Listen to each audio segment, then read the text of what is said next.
নমস্কার বন্ধুরা, আজকে আমি আপনাদের সঙ্গে শেয়ার করতে চলেছি একদম ঘরোয়া আর অনুষ্ঠান বাড়ির মতো একটা নিরামিষ রেসিপি, আলু পেঁপের ডালনা।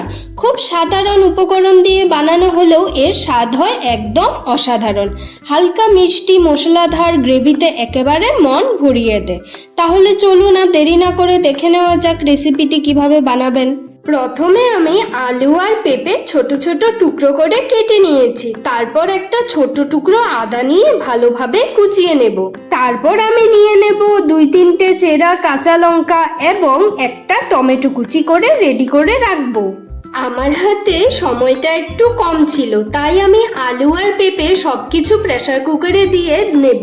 এর সঙ্গে একটু নুন, হলুদ গুঁড়ো আর একটা তেজপাতা দিয়ে দেব। তেজপাতা দিলে কিন্তু ডালনাটার স্বাদ আর ঘ্রাণ দুটোই খুব সুন্দর আসে। তারপর একদম একটা সিটি দিয়ে দেব, যাতে আলু আর পেঁপেগুলো ভালোভাবে ও দ্রুত সেদ্ধ হয়ে যায়। তবে আপনারা চাইলে এই পুরো রেসিপিটা কড়াইতেও খুব সহজে বানাতে পারেন। তারপর কড়াইতে পরিমাণ মতো তেল গরম করে নেব। তেল গরম হয়ে গেলে আগে থেকে সেদ্ধ করে রাখা আলু আর পেঁপেগুলো কড়াইতে দিয়ে দেব। এর সঙ্গে স্বাদ মতো নুন আর সামান্য হলুদ গুঁড়ো দিয়ে ভালো করে মিশিয়ে নেব। তারপর মাঝারি আঁচে ধীরে ধীরে ভেজে নেব, যাতে আলু আর পেঁপেগুলোর গায়ে হালকা লালচে রং আসে আর ভাজা ভাজা একটা সুন্দর স্বাদ তৈরি হয়। এই ভাজার ফলে ডালনাটার টেস্ট আরো অনেক বেড়ে যায়। ভালো করে ভাজা হয়ে গেলে এগুলো কড়াই থেকে তুলে আলাদা করে একটা প্লেটে রেখে দেব। আবার আমি কড়াই বসিয়ে তাতে পরিমাণ মতো তেল গরম করে নেব। তেল গরম হয়ে গেলে প্রথমে শুকনো লঙ্কা ফোড়ন দেব, তারপর দেব 5 ফোড়ন।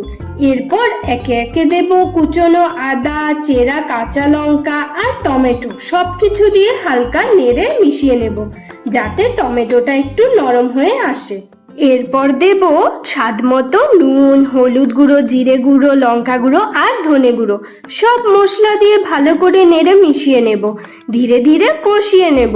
এই সময়ে আঁচটা মাঝারি থেকে কম রাখলে মশলাটা ভালোভাবে ভাজা হয় এবং তেলটাও আস্তে আস্তে আলাদা হয়ে আসে। এবার আমরা আগে থেকে ভেজে রাখা আলু আর পেঁপেগুলো কড়াইতে দিয়ে দেব। তারপর মশলার সঙ্গে ভালো করে নেড়ে মিশিয়ে নেব, যাতে প্রতিটা আলু আর পেঁপের টুকরোর গায়ে মশলা সুন্দরভাবে লেগে যায়।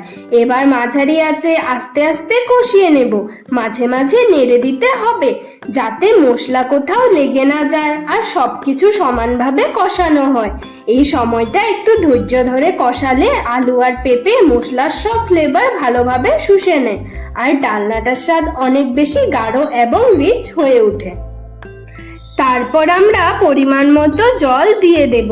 আপনারা যেভাবে ডালনাটা খেতে পছন্দ করেন, পাতলা বা একটু ঘন, সেই অনুযায়ী জলের পরিমাণ ঠিক করে নিতে পারেন। এই গরমে তো তেমন মশলাদার বা ভারী কিছু খেতে একদমই ইচ্ছে করে না, তাই এইরকম হালকা নিরামিষ আর ঘরোয়া আলু পেঁপের ডালনা কিন্তু একদম পারফেক্ট। সহজ উপকরণে, কম মশলায়, তবুও স্বাদে একেবারে দারুণ আর তৃপ্তিদায়ক। আপনারা চাইলে বাড়িতেই খুব সহজে এই রেসিপিটা বানিয়ে দেখতে পারেন। ভাতের সঙ্গে খেতে কিন্তু অসাধারণ লাগে। একবার ট্রাই করলে নিশ্চয়ই ভালো লাগবে। ভিডিওটা যদি ভালো লেগে থাকে তাহলে লাইক দিন, বন্ধুদের সঙ্গে শেয়ার করুন আর আমার চ্যানেলটাকে সাবস্ক্রাইব করে পাশে থাকা বেল আইকনটা প্রেস করে দিন, যাতে আমার নতুন নতুন রেসিপির আপডেট আপনারা সবার আগে পেয়ে যান। আজকের মতো এখানেই শেষ করছি। সবাই ভালো থাকবেন, সুস্থ থাকবেন। আবার খুব তাড়াতাড়ি নতুন একটা মজার রেসিপি নিয়ে হাজির হব।